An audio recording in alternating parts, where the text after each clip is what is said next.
Well, welcome everyone. I am welcome to Selling Your Pharmacy, Why You Need a Marketing Book. Today we'll be going through essentially the marketing book used to sell the pharmacy. I'm Owen Bondurant. I am a partner in Independent RX. I've been in the pharmacy business for I don't know, 30 years, maybe long since I was five. How's that? Been a long time, doing everything from working as a technician, taking out trash to today. I'm a partner in three pharmacies with Tim, and we also both are partners in this business, Independent RX, that helps people buy, start, and sell pharmacies, as well as providing accounting to pharmacies. My business partner's with us today, Tim Clark. I'll let him introduce himself. Thanks, Owen. My name is Tim Clark. I'm a third generation pharmacist, and I've been in business with Owen and his family for 20 some years. And, his dad and I were partners before Owen became a partner. And we've owned about 30 stores together in Ohio, Illinois, and Missouri. And we started down the road of offering consulting services. Because we thought there was a need for what we do to help people grow and to meet the competition and beat the competition. So thanks for having me on with you, Owen. Yeah, yeah. No, it's great. And you've also sold 20 some pharmacies for yourself as well, right? Yes, And yes, I have. that's where a lot of this comes from. Yeah, I've been on a lot of transactions for myself, and as you know, then I think you've done more transactions of helping other pharmacists really buy pharmacies than I bought for myself. I don't know if you're close. Are you over 100 Oh stores that yeah. you've helped buy now? So Yeah. that's pretty dang on and impressive. And part of my thing, with independent RX consulting is to help people sell their store. So obviously, this discussion about a marketing book, kind of comes through the experience we had buying stores. To be honest, is how we got into the whole selling of stores anyway. Is that we found that information to get a deal done was so slow getting to us. So what we tried to do was reinvent what we saw other industries doing, really, to try to figure out how can we do this in the community pharmacy space. Yeah, great. Yeah. Just a few housekeeping items and then we'll jump in. Um, This is being recorded, so if you have to drop off or what have you, we'll be posting it on our website, social media, emailing it out.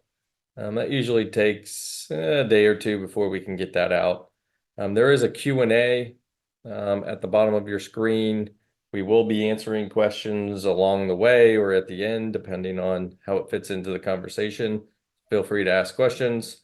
And then, of course, you know, like us on social media, YouTube, etc. Sign up for our newsletter if you want to see more of our content. And then lastly, at the end, we'll throw in the chat information, our how to get a hold of us and our emails and etc. So, I guess the first question that comes to my mind, Tim, is, you know, from my experience, I don't see marketing books for selling, I guess, businesses in general very often.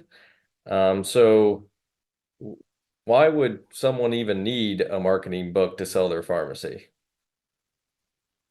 Well, the reason I think we've looked at adding a formal marketing book is that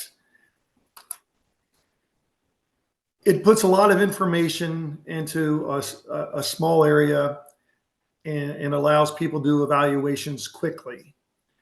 Typically when we were on the buy side of things, it was very, I'll say, kind of painful to get that information because like as you help people buy pharmacies, now I'm helping them sell them, is that there's certain things everybody needs to evaluate a pharmacy that are really just seems like so basic. It's not just how many scripts you're doing, and it's not just what your sales are. It's the details that are behind that really needed to be analyzed, and a lot of that comes from, again, as we help people buy, banks require to know certain things about a store, whether that um, so instead of like having lots of emails going back and forth asking for stuff, we just decided, okay, here's a general capsule of what the store is. We think it helps your store sell faster.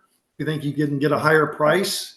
It lets the person who's looking at buying it, it knows that you're transparent. You're not trying to hide something.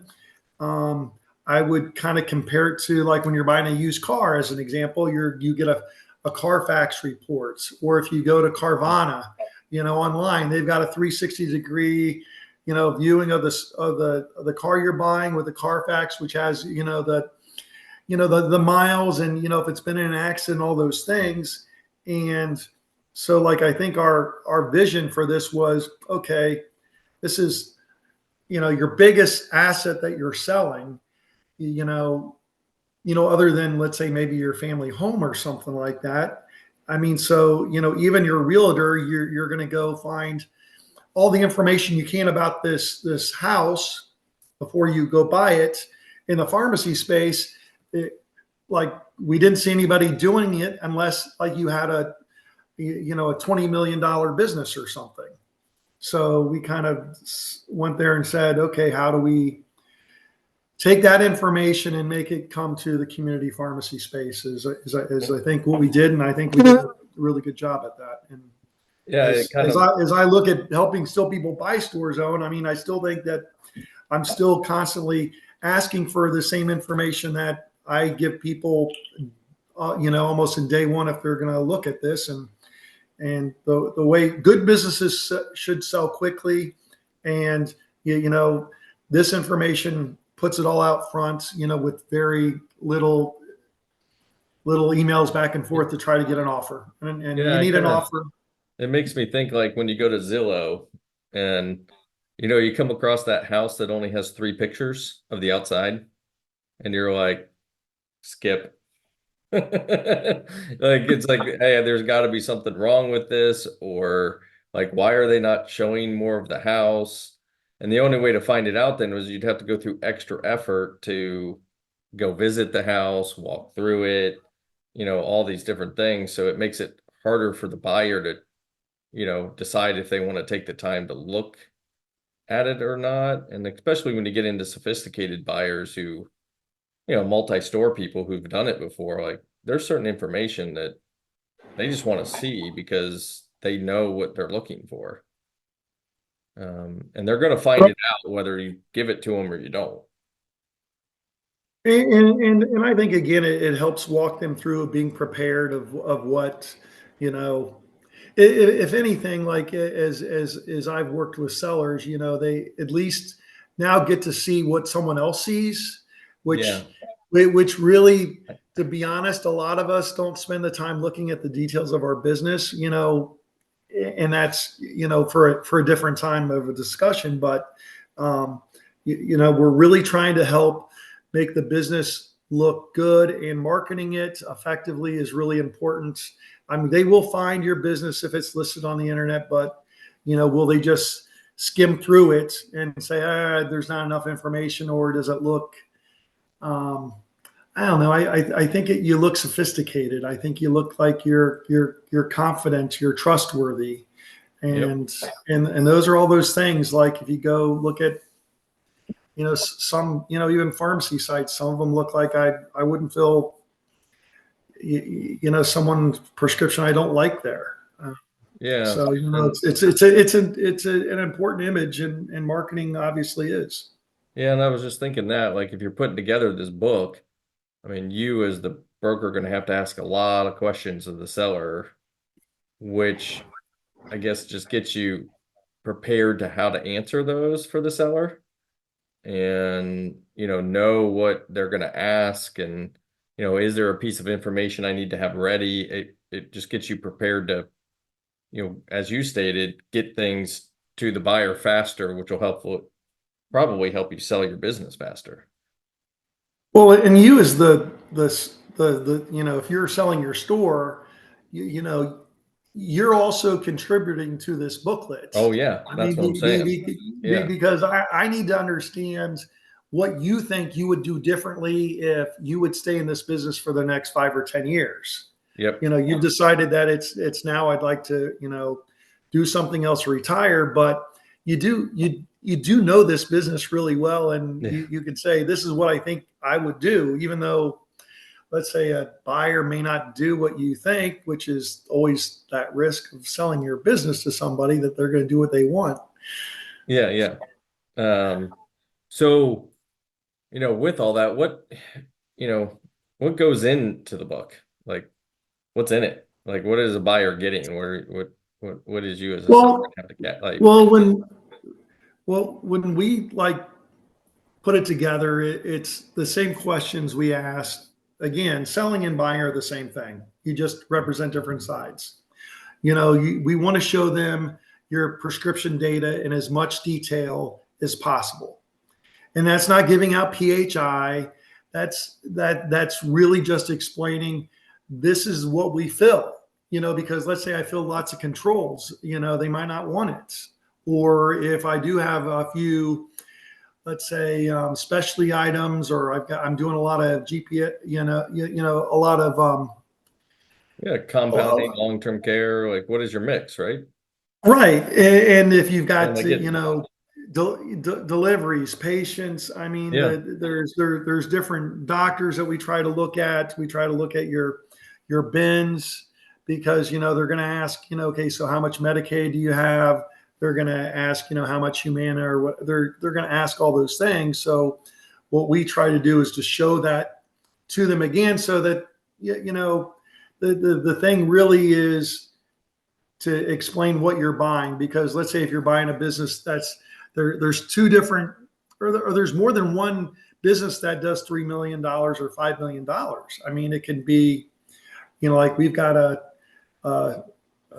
a store that you can do retail and compounding. I mean, you Yep. can do it in the same store. They're different.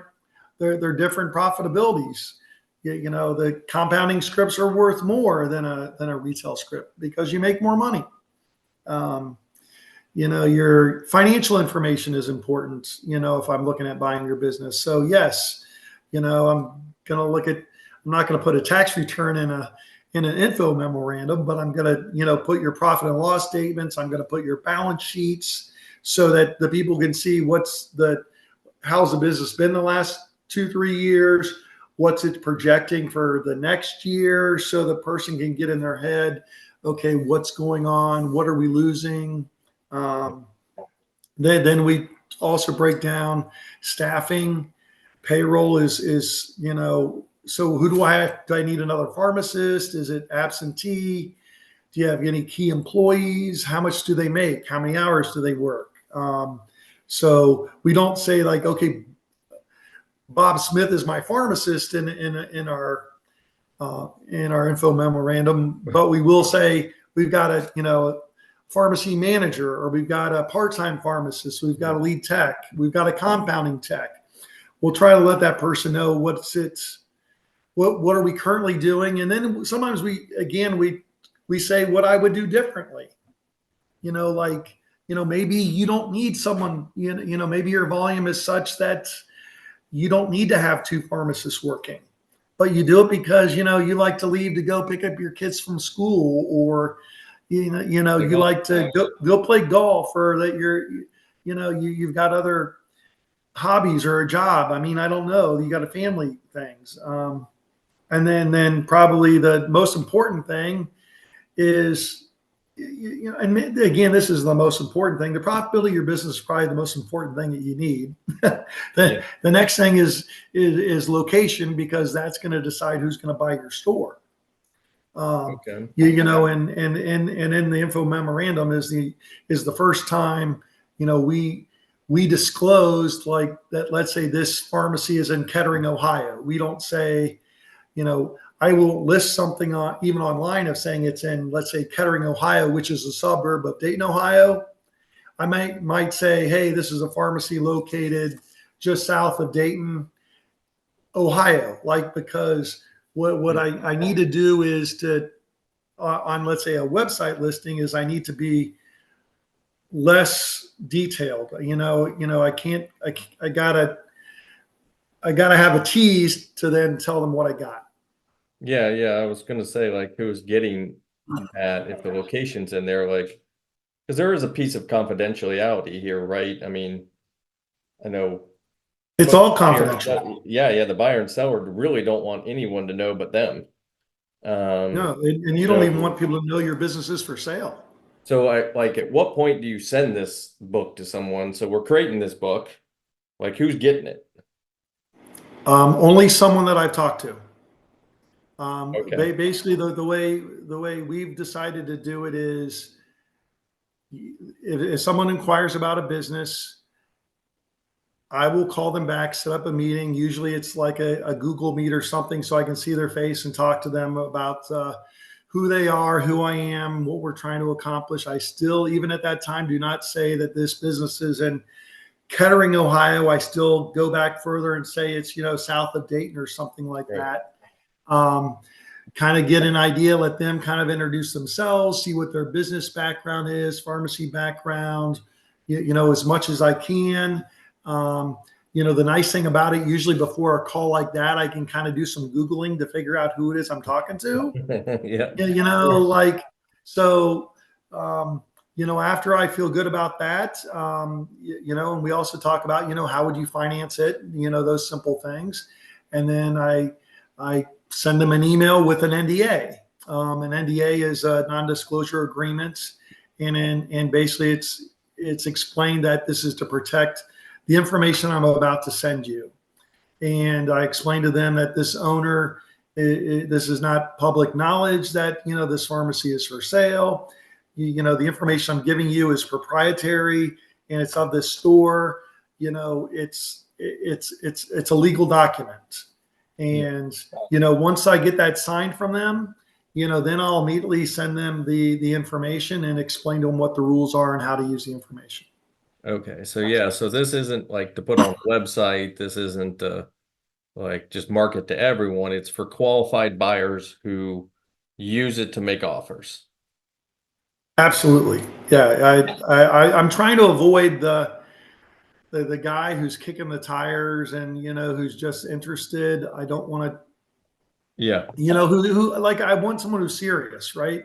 Because like as soon as I tell my client that I got somebody, I got to be able to explain who it is, and they're not going to want to waste their time dealing with someone who can't make a deal.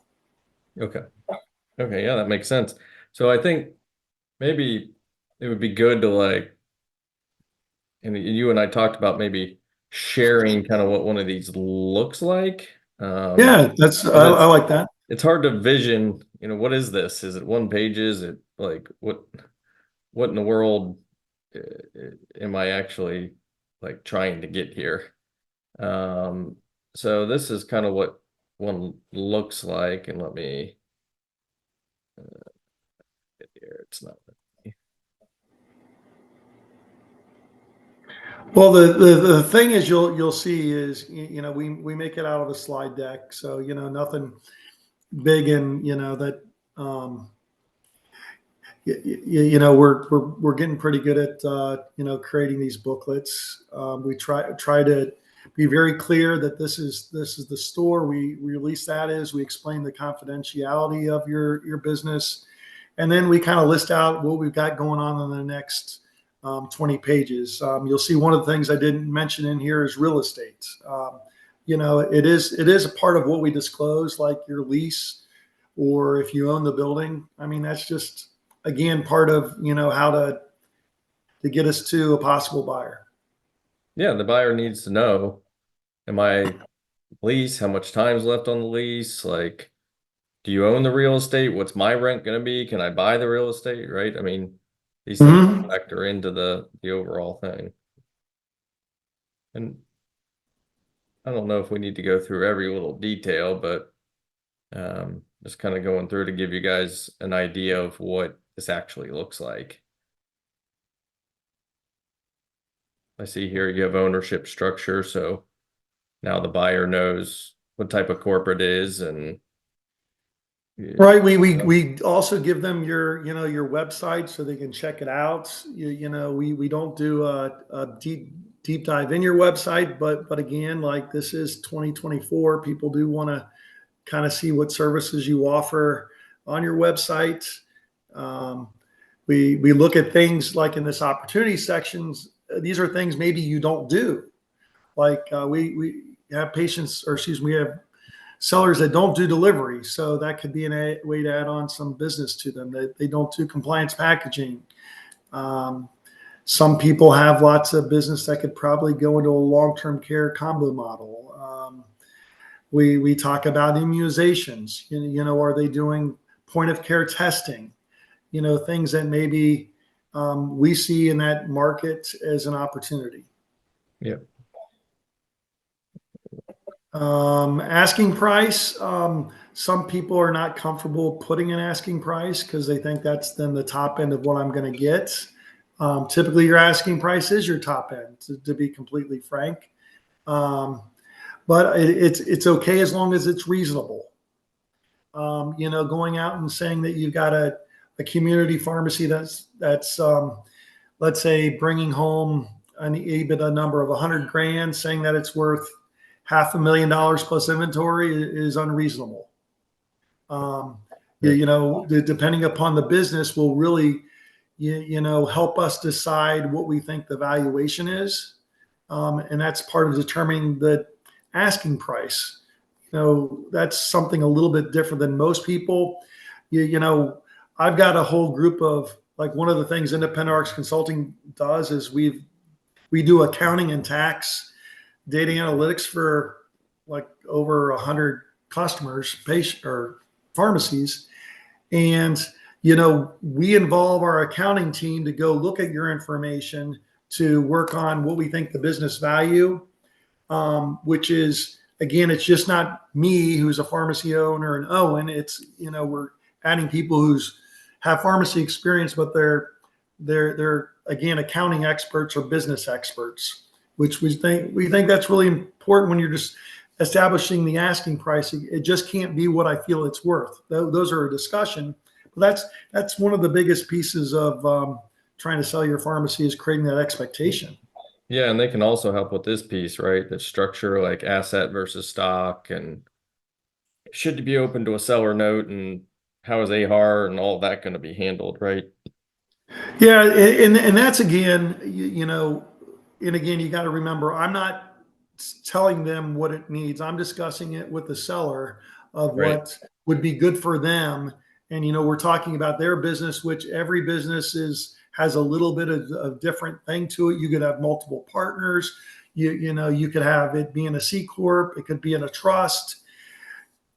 It could have debt on it. I mean, there's so many things that has to be considered. Yeah, no, I agree. Obviously, regionally, I mean, there's in statewide, there's different obligations and ways that pharmacies get transferred that kind of determine how your pharmacy needs to be split anyway. Yep. And then it looks like you get into script data. Yeah, and the big thing on here is just kind of showing them, trending. I mean, like, and for a lot of us, as we know, there is the up and down of Yeah. the business, and sometimes it's could be COVID related, DIR related. It could be like in this instance, maybe they're just not filling as many brand scripts or something that they're trying to increase their exposure to DIR. Maybe it could be that they had some long term care and they lost a home.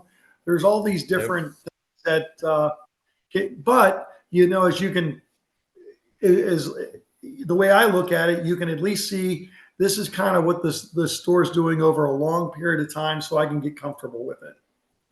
Yep. Yeah. and you can see like scripts, revenue, you And, mentioned you know, earlier, people top are going to want drugs. to know, yeah, people are going to want to know what you're filling. Yep. And this may be, what, 25 drugs or something, but, lots of people will ask for your top 100, top 50 drugs because Yep. they're trying to figure out where the revenue is coming at. But at least as you can see here, we're kind of showing you a huge amount of your business, where it does come from. And the reason I put doctors on here is like if you're in a clinic setting or attached to a clinic, sometimes you only have like 5 doctors that are the majority of your business. Um, so it's just, again, trying to be transparent. Yep. We don't tell them what the doctor's name is. I'm not going to do Right. that. Yeah. And same with payers, right? You just want to know what payers. Pay, Payers, again, and again, this can get more detailed with bins and different things that people want broken down. But again, you can kind of typically people have some experience when they're buying a pharmacy, so these can make sense to them. Yeah. And patient concentration, which makes sense. Is there one patient making up the whole bunch of the revenue or have you? Right. Which and that can kind of show you that there's may possibly, again, fraud, or I Yep. mean, there's, Yeah. Yeah. Looking. this again basically to me is showing that I'm being transparent. Yep. You mentioned payroll earlier, and here it is, kind of showing how many pharmacists are working and technicians and drivers that you have. When you look at someone's P&L, obviously we've got different ways of translating that. Some P&Ls just say it's employee expense, some say it's pharmacists, some say it's clerks. I mean, there's no um, now obviously we as an accounting team have a way that we do it, but most owners don't have this the same methodology. So what we try to do is break those positions down is they're qualified, let's say, positions. And Someone who's a qualified technician goes into this bucket. A pharmacist could be, as you see, part-time. We also add compounding techs. It could be clerks, if they've got an out front. That again is so that as you're trying to understand the business, you can kind of work on your scrap pad of what's it take to run the store. yeah, no, we've been doing a lot of that on the buyer side because, the old rule of 10% of sales basically never works anymore. It used to be based off of, $55, $60 a script. Um, and so you would take that and you take 10% of sales. Well, now we see pharmacies with $100 a script, or, the average client we have, I think it's at $76 a script. But then we see long-term care pharmacies at $40 a script. So having like hours and pay, we can, back into, okay, is this thing staffed right, like to fill the number of scripts that are being filled? Um, so yeah, that's really good info. Yeah, and then real estate, we mentioned that briefly earlier, but you know, the, they need to know like what's the rent, is it going up, how much time is on it, can they buy the building, etc. And then we mentioned financial performance, and your financial performance. uh, I know we spend a lot of time looking at the revenue trends, the gross profit trends, what are the personal items that are in the business? That's a big factor into like how much money like what are the items that go away, right? And when the buyer buys it, cars, and maybe you're contributing kids IRAs, or maybe you're putting 60,000 into a 401k, the various things you may be doing. And that typically all gets noted down here as well. So now as the buyer, they can see exactly what the financials, it basically kind of pushes through all the tax work that's been done on those financials to get you a true cash flow. And same with balance sheets. People always want to see the balance sheets. And we mentioned structure earlier. And then we got to, in your case, showing the buyer what it is and how this all gets done. So, we thought it would be good just to kind of show you what this looked like. And,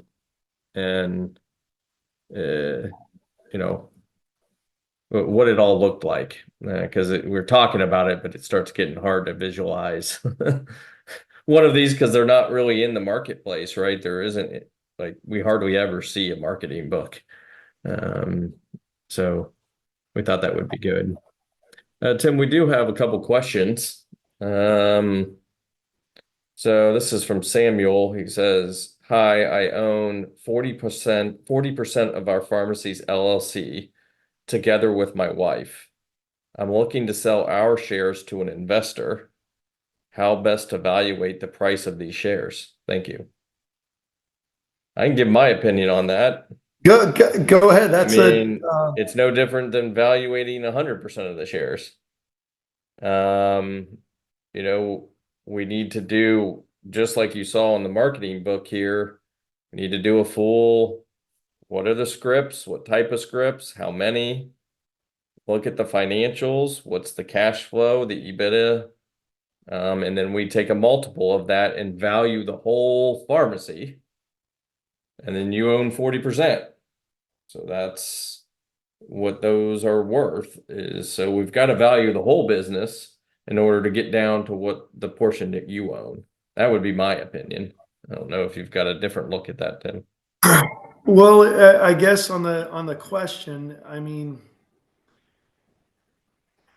are they saying, Owen? Do you think that he wants to sell the 40% that he owns and his wife owns the 60%? Says I own 40% of our pharmacy's LLC together with my wife. I'm not sure.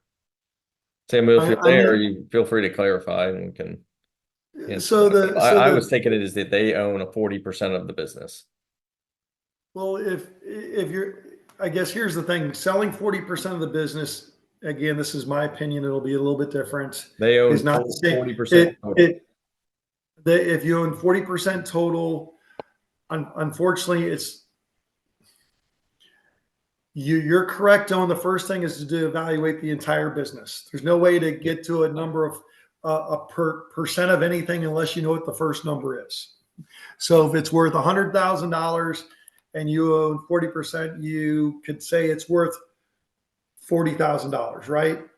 However, typically, when you look at controlling interests of businesses, 40% shares are typically discounted because they're not as valuable as that 60% person. Yep, that's true. 60%, the Can't make 60% decisions. person has control of the company. Yep. Unless again in the bylaws or there's something written into the thing that would forbid that. Typically in an operating agreements, there's always triggers too in the operating agreement of selling shares. So like if you have a minority partner, like and O and I have some businesses together with other people and ourselves, and there's always something that, let's say if I wanted to sell my shares, Owen gets a chance to buy mine, or I get a chance to buy his. So Yep.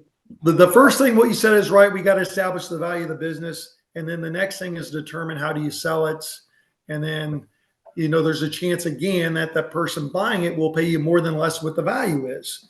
If they're opportunistic in the sense, like let's say they're adding a clinic right next to your place and they want to Yep. pre-buy before they get into some sort of conflict, to own it, right?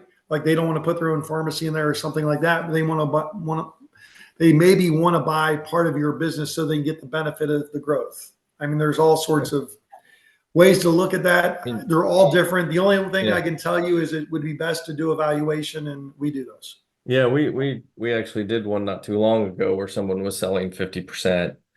And we've had this a few times, but the buyer had the ability to funnel a good amount of business in there and the owner had the infrastructure to support it.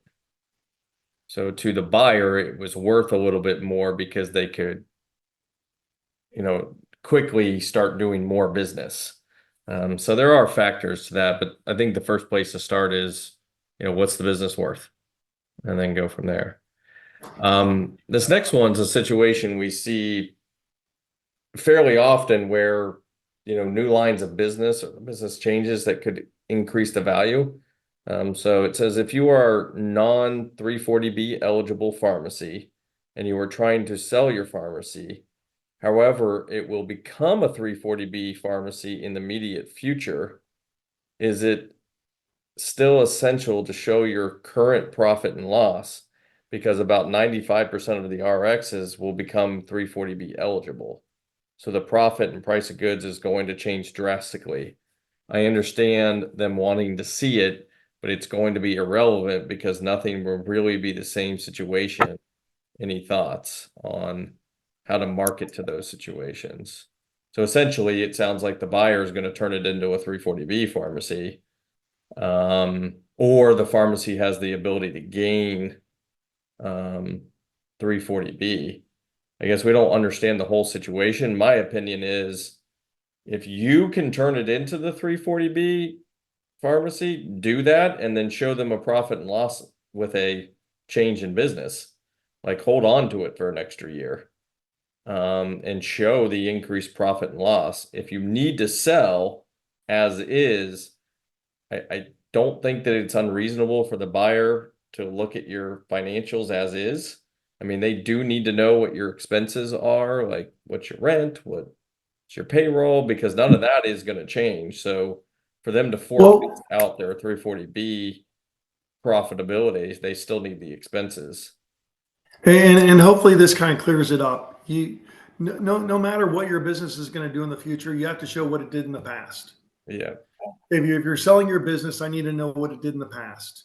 And there's again, from a banking thing, like banks, may lend on possibilities or future, right? However, the first thing they need to know is what we got. Yep. So you do need to disclose that. I can't imagine me helping someone who didn't disclose that and how that would work with a possible buyer, or if I was going to, I can't see how anybody could buy it unless they looked at it.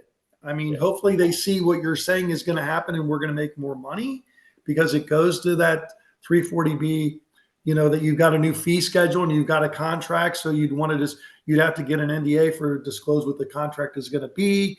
And then, work with, again, your accountant or someone like us to kind of explain what's going to happen, in a forward basis, looking at those prescriptions and explain because, most people are going to need that information. I don't unless they've just got a lot of cash and they trust you. Yeah. I mean, I've had this similar situation where like maybe a hospital is looking That's a to buy, different animal. That's a is different animal. looking Yep. to buy the business. But I can tell you, and they're going to turn it into primarily 340B, and they're going to, we all know they're going to do well. But the hospital's definitely going to need to see your previous financials because they may want to do a stock sale and they're going to want to look at your books to make sure there's not tax issues or other issues. They're going to have to present it to a board, like, depending on your buyer. So, I mean, you're probably just going to have to show it and then market it in a way to go, hey, when you switch this to 340B, here's the profitability in it. And, we know there's a premium in that. And you've responded that it is a hospital that you're looking at. I Yep, mean, yep, obviously, a hospital is kind of in some ways selling to a chain. I mean, they have a totally different business model and a totally different way of looking at it. But it's still the same thing. You need to provide the financials, and they're just going to look at what the scripts is, and it's all going to be based on what they think the potential is. So I mean, typically those are good deals. I mean, and I know Owen has worked on helping. yeah, that's a good question. Yeah. Okay. That's really it. Any parting words or? I guess my biggest advice to you is if you're serious about looking at selling your business, it's always before you do something, you need a plan. Planning is an essential feature that, whether we're going to retire, that we're going to, die. These are two things that we know are probably going to happen in everybody's life. So planning for those things when you have an asset like a business is really essential and important. Going through, evaluation, even if it's just a glance valuation isn't a bad thing to get an idea. Attending, conferences and listening to webinars like this will help you kind of understand where the market is. And basically where the market is right now is we've got a big change going through right now with the DIRs, right? So reimbursements are looking different this year than they looked last year. And the more weeks we get under our belts and the more things play out, we'll understand how that really affects margins in your business. My advice is always to go get more profitable business, period. Yep. So if you're trying to compete and be a CVS and Walgreens and just fill regular scripts, your business is going to be worth not as much money as someone who's doing things that are profitable. Yeah. Agreed. So prepare to sell your business. That's Okay. my Yeah. call. So we put our contact information in the chat if you want to look at that. Someone did just ask, do we do free consults about the sell, and just to, do a call with us and talk through your situation and etc. Yes, if you go to our website, you can schedule a call with us and set up a call. You'll see our calendars and you can book a call at any time. And then obviously we're on social media and via email there. This is being recorded, so if you want to refer back to it, we'll get it back out and published here on our website, YouTube, and social channels. Plus, we'll be emailing it out. So thanks for the time, and hope this helped you. Thanks, Tim. We'll see you. Thank you.